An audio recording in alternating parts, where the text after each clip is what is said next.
Alors on va regarder un autre exercice sur l'électrocinétique, le sujet qui vous passionne en ce moment. Donc, voyons voir ce qu'on a. On a une première question, on nous demande comment sont déterminées les résistances R1 et R2. Donc là, de manière assez évidente, normalement, les résistances R1 et R2 sont branchées. Quel suspense! Donc c'est R1 et R2 sont branchés en série évidemment. Pourquoi? Parce qu'elles sont l'une derrière l'autre, elles sont bien branchées.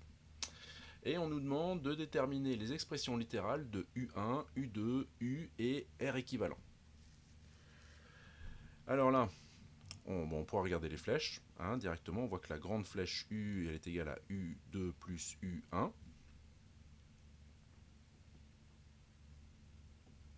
On pourrait aussi appliquer la loi des mailles, mais voilà. Donc d'un côté on passe par U1, U2 et par l'autre on revient par ici. Donc ça nous fait moins U1, moins U2 plus U égale 0 et donc on trouve exactement la même chose.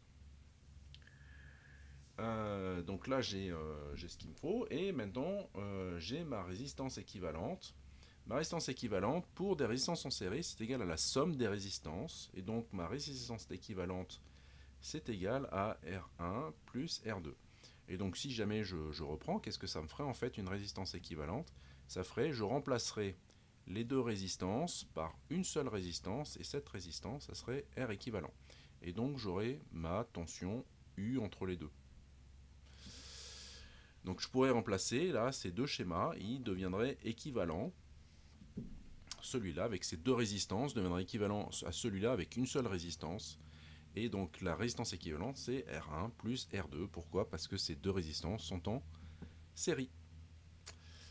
Et donc là maintenant on me demande de faire les applications numériques pour R1 égale 10 kΩ, R2 égale 22 kΩ et I égale à 1,6 mA. Alors,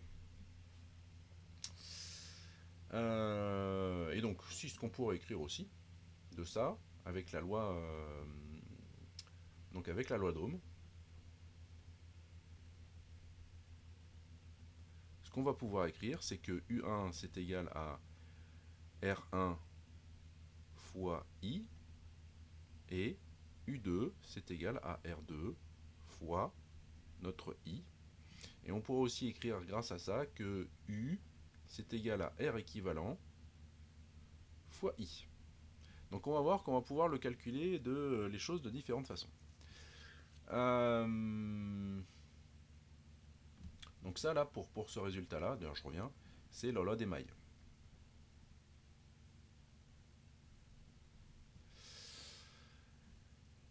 Donc on va d'abord calculer la résistance équivalente est égal à donc R1 plus R2, c'est égal à 10 fois 10 puissance 3 plus 22 fois 10 puissance 3, c'est égal à 32 kΩ. Voilà, donc je mets tout ça en ohms à chaque fois, c'est pour ça que je rajoute les 10 puissance 3, et puis ça vous permet aussi de vous familiariser avec tout ça. Je vais pouvoir calculer U2, U1, on va commencer par U1. U1 c'est égal à R1 fois I, donc c'est égal à R1 c'est 10 kΩ, 10 fois 10 puissance 3, et 1,6 mA, donc c'est 1,6 fois 10 puissance moins 3. Donc les 10 puissance moins 3, voilà, ils s'en vont toutes les deux ensemble, ça fait 1, et donc ça fait 10 fois 1,6, ça me fait 16 volts. U2, et ben là je vais appliquer R2 fois I, donc la formule qu'on a trouvée, qu'on a écrit ici, et puis je vais remplacer, donc ça me fait 22 kΩ, donc 22, alors je ne vais pas mettre des kiloohms, je vais mettre 10 puissance 3, comme d'habitude, fois 1,6 fois 10 puissance 3, c'est un 6 ici. Et donc là on trouve combien? Attendez, je regarde parce que j'ai la flemme de calculer. Hop, on trouve 35,2 volts. Donc maintenant j'ai deux manières pour calculer U. J'ai deux méthodes. Soit je fais U qui est égal à U1 plus U2, Donc j'ajoute les deux et je trouve 16 plus 35,2, ce qui est égal à 51,2 volts. Ou alors j'utilise la loi d'Ohm et j'écris que mon U c'est égal à ma résistance équivalente fois I. Et donc je vais trouver donc 32 10 puissance 3 fois 1,6 10 puissance moins 3. Les 10 puissance 3 et 10 puissance moins 3 s'en vont et il me reste donc 51,2 volts. Donc on trouve exactement la même chose. À vous de voir comment est-ce que ça vous arrange le plus pour le faire. Donc ça c'était pour les résistances en série. Facile. Donc là maintenant je remonte, hop, et on va passer à un autre schéma. Et là on vous dit, on a deux résistances qui sont montées ce coup-ci en dérivation. Et on nous demande de déterminer I, I1, I2, U, etc. Donc comment sont branchées les résistances? Les résistances R1 et R2 sont branchées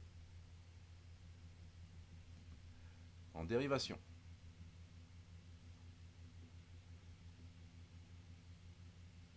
Tac. Voilà. Qu'est-ce qu'on va pouvoir écrire?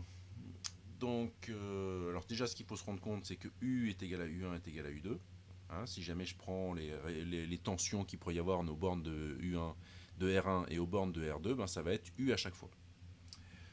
Donc avec la loi des nœuds, je vais pouvoir écrire que I est égal à I1 plus I2. Et avec la loi d'Ohm, je vais pouvoir écrire que U est égal à, hop, c'est pas égal à, U est égal à R1 fois I1 et U, toujours le même, est égal à R2 fois I2. Donc à partir de là, on va pouvoir, et on nous demande aussi l'expression de la résistance équivalente. Alors c'est là que ça va être un peu plus marrant, et on va l'écrire ici. Donc ce qu'on nous dit pour la résistance équivalente,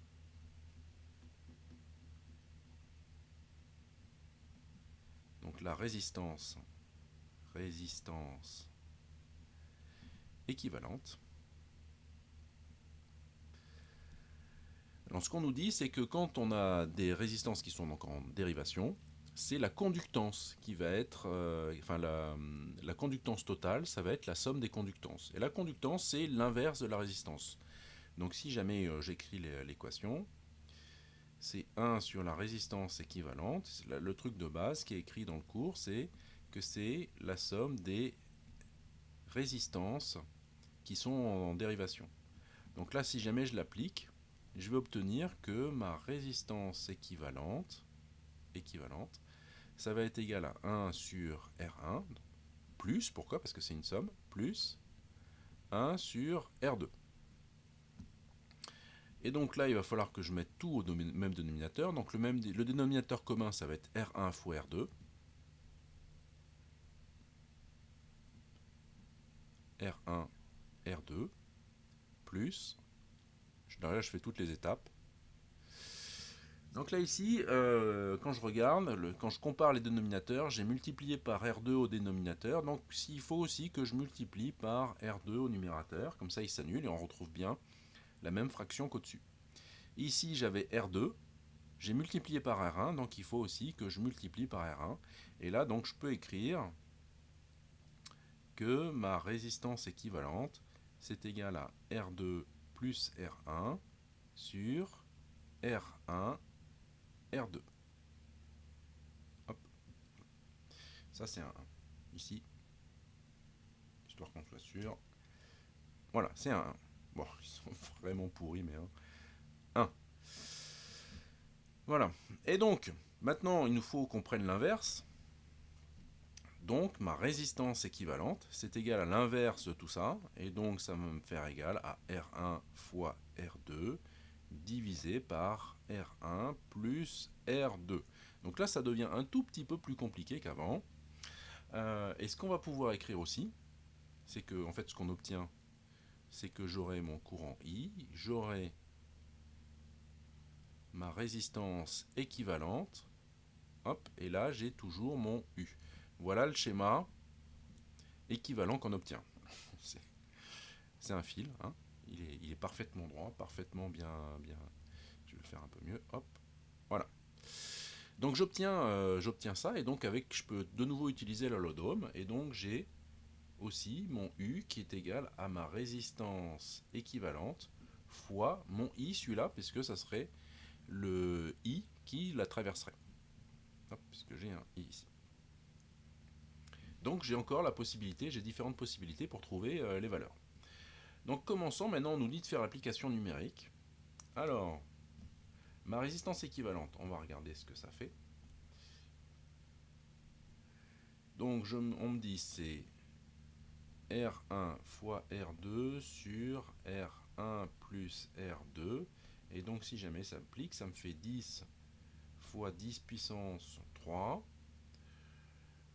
Donc fois 22 fois 10 puissance 3. Et je vais le diviser par 10 fois 10 puissance 3 plus 22 fois 10 puissance 3. Et donc ça, on va trouver combien pour ma résistance équivalente. Alors attendez, hop, je reprends. Donc on trouve 6,875 fois, c'est des kilo-ohms. Et donc c'est des kilo-ohms. Je vais y arriver. Facile. Et donc maintenant on va pouvoir calculer le reste. Donc ce qu'on veut c'est... on connaît quoi? On me dit que U égale 10 volts. Je connais R1, donc I1, il va être égal à U1 sur R1. Et donc quand je remplace, j'obtiens 10 volts divisé par R1, c'est 10 kilo ohms, donc 10 fois 10 puissance moins 3, pardon, oups, j'anticipe. Et donc les 10 s'en vont, et il me reste juste 10 puissance 1 sur 10 puissance 3, donc ça me fait 10 puissance moins 3, c'est qui est égal à 0,001 ampère. Voilà, c'est ça, c'est 1 ampère. Et donc ça me fait 1 milliampère. I2, on va le calculer aussi, c'est U2 sur R2, et donc ça c'est juste la loi d'Ohm que j'ai retravaillé. Et j'ai exprimé I en fonction de U et de R. Et donc là, ça va être 22 kilo ohms. Donc non, c'est toujours... Oh là là, je fais n'importe quoi. C'est toujours 10 volts que je divise par 22 10 puissance 3, puisque c'est des kilo ohms. Et donc là, on obtient 0,45. Alors on obtient 40... Je dis des bêtises. Donc 4,5 10 puissance moins 4. Ce qui nous fait 0,45 milliampères. Et on peut aussi calculer donc notre I. Maintenant, on a deux possibilités pour calculer le I. On va pouvoir faire I est égal à I1 plus I2. Et donc, on obtient 1 plus 0,45, c'est qui est égal à 1,45 milliampères. Ou on a l'autre possibilité de calculer I comme étant la tension U divisée par la résistance équivalente. Et donc là, on obtient 10 divisé par 6,875 10 puissance moins 3. 10 puissance 3, décidément. Ah là là, je m'énerve. 10 puissance 3. Et on obtient aussi 1,45 milliampères. Donc voilà. À chaque fois, on pourra calculer les choses différemment. D'ailleurs, ça peut être aussi une solution pour vérifier que vous ne vous êtes pas trompé. Puisque comme je vous le dis souvent, ce qui est important, c'est pas de ne pas faire d'erreurs, c'est surtout de vérifier nos résultats, puisque faire des erreurs, tout le monde en fait. Donc vérifier vos résultats et savoir le faire de deux façons différentes, ça permet justement de vérifier. Voilà.